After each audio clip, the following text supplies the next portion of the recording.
Hi, everybody. So the goal of the presentation is to give a kind of,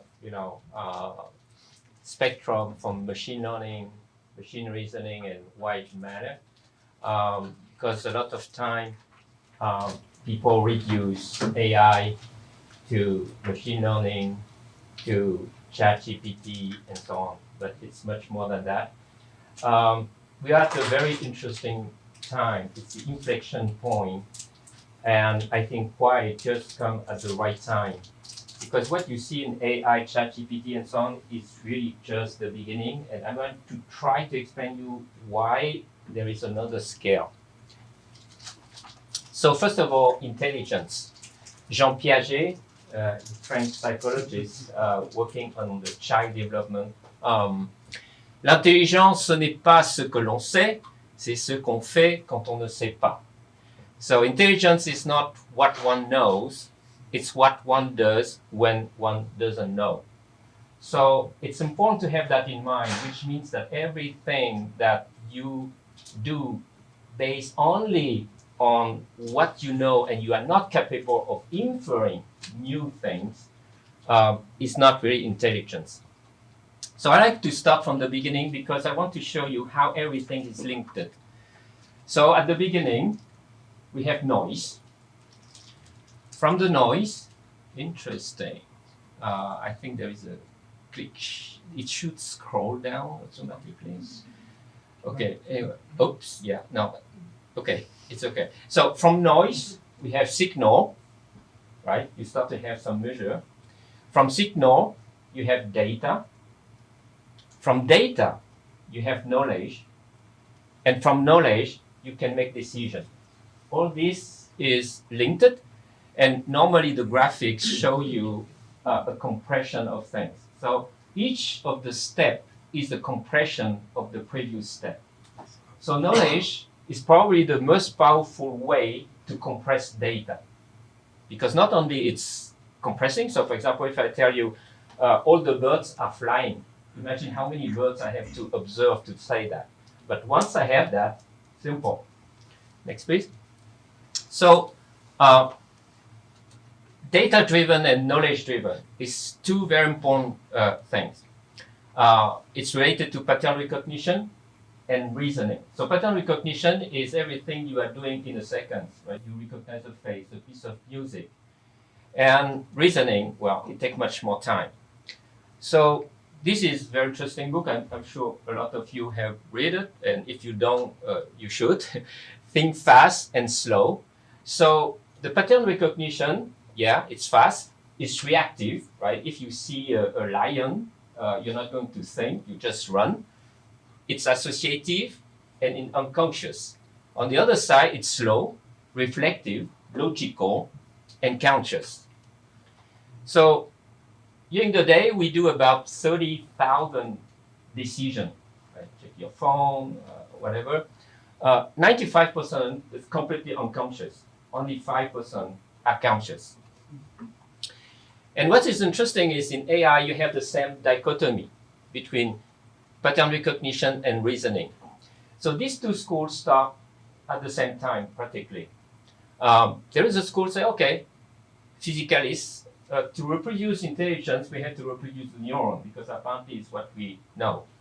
The other school say, no. We just need to reproduce the logic level. It doesn't matter how we reproduce it. Once you have the logic level, you have the intelligence. So what is interesting is it has evolved in two parts. And the other part, a lot of time people talk about machine learning. But machine learning is more than just neural networks. So there is another book. If you didn't read it, please. It's very interesting. It's from Judah Pearl, father of Bayesian network. He was working on a lot of correlation, and this book is about causation. Next, please. And finally, I met Stefano. So Stefano is professor, and he worked on understanding animal intelligence and human intelligence. If you didn't read this book, it's a very interesting book. So pattern recognition is mainly in the animal kingdom. Reasoning is mainly in the human kingdom.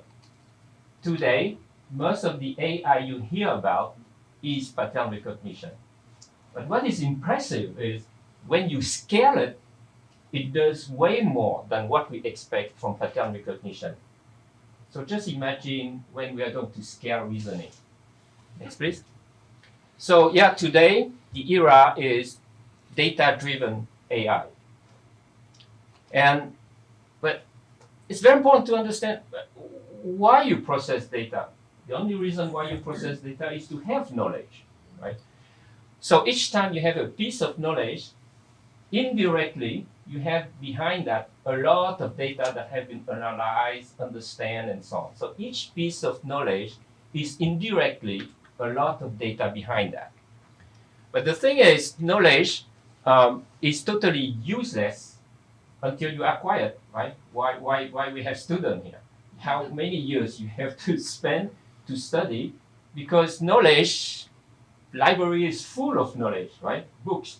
But until you acquire it, then you can apply reasoning. So then you can solve problems. So this is how we are doing today. And, next please. We even increase this set of knowledge with all this machine, but we still do not solve the knowledge acquisition and the reasoning part. So we underuse dramatically what is known. So but even though we develop drugs, we go to the moon and so on. So imagine if we can harvest much more than what we do today. This is where knowledge-driven AI comes in. Next, please. But it's not new. But why you don't hear much about it? Why didn't it take off? It's because the existing reasoning AI is centralized, which means you have one reasoning engine that processes the whole knowledge. But the beauty of knowledge is it's diverse. So it's going to ask different type of reasoning. So what can be the different type of reasoning? We can think by analogy, induction, constraint, probability, you name it, deduction, logical, fuzzy, and so on. So, next please. It's why I'm working, next week, yeah. So, it's why I'm working on the distributed AI, where each node is a mini reasoning engine itself. So you can throw into it any kind of logic within the same system. Next, please. So once you apply that to generative AI, on one side you have generative AI based on machine learning that give you pattern recognition. So, for example, it predicts the next world. And you can generate text, image, and video. On the other side, when you use reasoning, well, you generate reasoning models, the way that human, we understand the world and we can make decisions.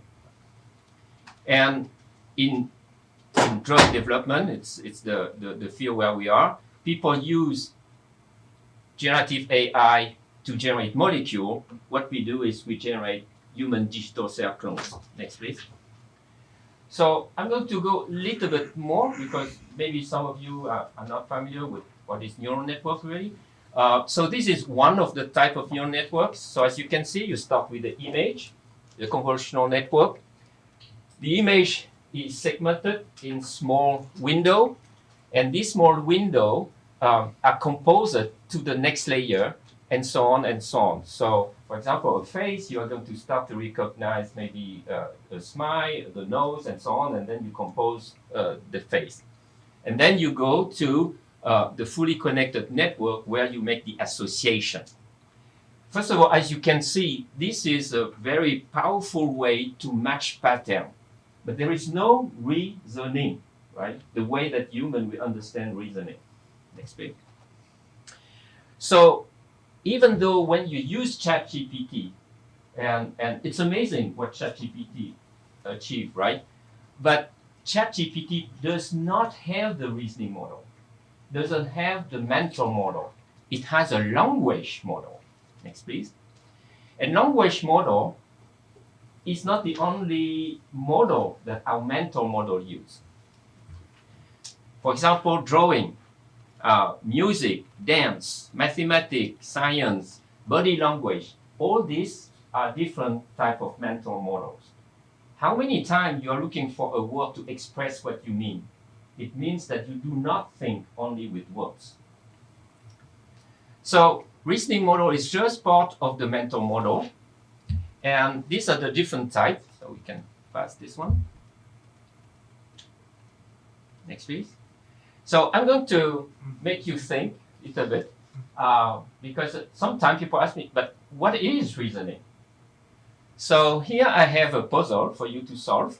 Very simple puzzle. You have the lady, the tiger, and you have to find where is the lady, in room 1 or in room 2. Next, please.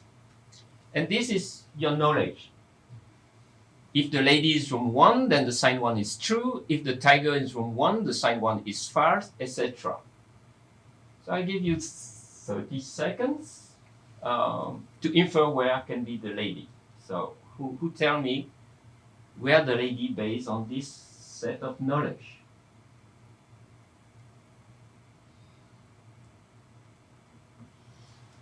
Either because you are shy in public, you don't say it, or sometimes it can, bug us a little bit, right? But first of all, analyze how you do it. You can, yes? Room 1. Okay. Room 1. Who else? Room 1. Room 1. 1. Okay. So, how we do it? We start with an assumption, right? And from the assumption, we use what we know to infer something until we reach a conflict, and then we challenge our assumption again. If you do that, the answer is room 2. You see how easy, and we are smart people here, right? We just 6 concepts, it's already challenging us. So I would start with, okay, let's suppose that the lady is room 1. What does that mean? It means that the sign 1 is true. What the sign mean 1 say? Both rooms contain the lady. Oh, this is not possible, right? But we are rapidly confused as a human. Next, please. So this show you 2 things. Has nothing to do with data. Machine learning cannot do anything about it. This is purely reasoning. It doesn't mean that reasoning is better than machine learning. It's just solving completely 2 different types of problems. Next, please. Now, who wants to try 9 rooms? ChatGPT does. Okay, so I tried ChatGPT with 2 rooms. I got either wrong answer, right answer with wrong explanation. I even tried ChatGPT 4. I tried bots. But if you don't know the solution, the explanation looks so logic. So this is another danger you have to think about. So why I will show that is because when you think about biology, the cell and so on, it's thousands and thousands and thousands of rooms. And we have all this knowledge, but nobody is capable of connecting that. So this is what we do as a company. So correlation is not causation, right? The teacher. Yes. Yes. Okay. But trust me, and I went to big panel, very big company, people still confuse correlation and causation. So this company, I don't give their name, they raise tons of money, and for them, we are collecting trillions of data, and from this observational data, we are going to extract causation. The answer is, please, next, no, no, and no. You cannot have causation from observational data. You can have it from experimental data, where you knock down one thing at a time, or with knowledge. Next, please. So this is, go ahead. So it's only when you knock one factor at a time, and then you maybe can talk about causation. Next, please. And personalization. Now, from that, we say that correlation is necessary for causation. Are you agree? It's highly correlated with causation. Can we have causation without correlation? No. It wouldn't show in the data if that was true. Okay. Next, please. Causation is not always correlated. I give you too fast.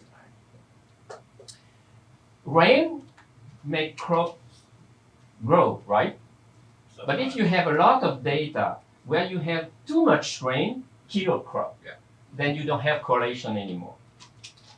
So you can have causation without correlation, and you know it's causation is only when you have knowledge and reasoning and you understand that water gives this kind of thing. So correlation and causation are very, very tricky concept, but so important. Next, please.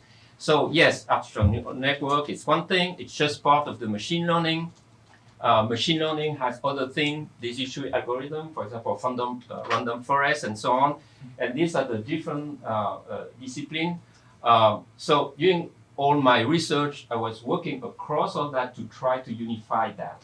And each of them brings something different, right?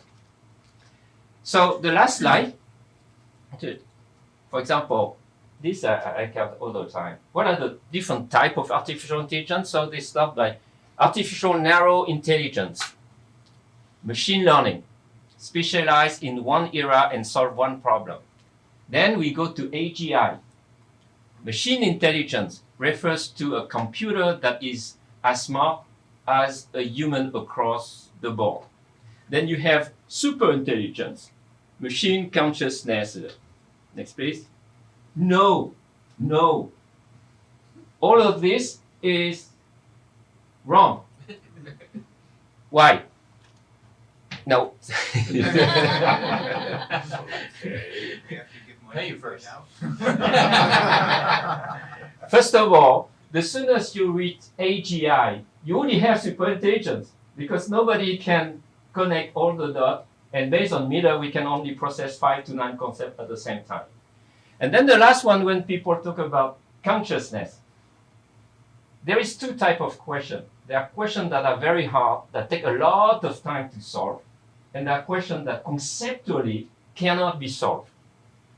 Asking if a machine has consciousness is part of the second one. Why? Because consciousness is an internal experience. So there is no way that you can put any measure from the internal experience. So please spend your time to think about all the questions that answer and prove that the machine is conscious or not. The machines, it's like you guys, right? You look like humans, so I just expect that you have conscious, but there is no way for me to prove it. You can have the manifestation of that.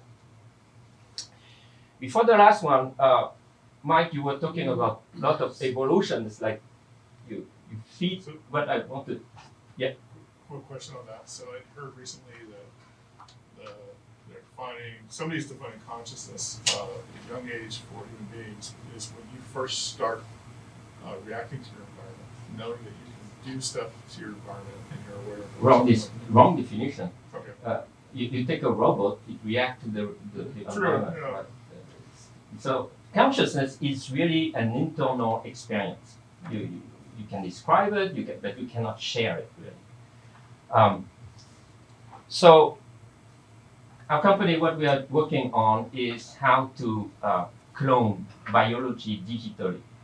And there is no reason why we are the last species, right? We evolved. So we have to be humble, and maybe biological evolution is too slow, but digital evolution can go very fast. And instead of just letting things going randomly, maybe we can be part of the design of evolution. So we talk about Homo sapiens, even though we are not very sapient. Maybe the next species is Homo digital. The last other thing I would share with you, and maybe it's provocative too, we talk about private data and personalized data, data lack, and so on, and I'm agree. However, have you noticed that anything that can be steered from us is not us? Next, please. That thing, as I mentioned, we do AI Digital Biology Day in San Diego, so you're invited to join, and I hope we can synergize that with Kwaai more. So it's the first one we are doing to focus on AI and digital biology. Thank you very much.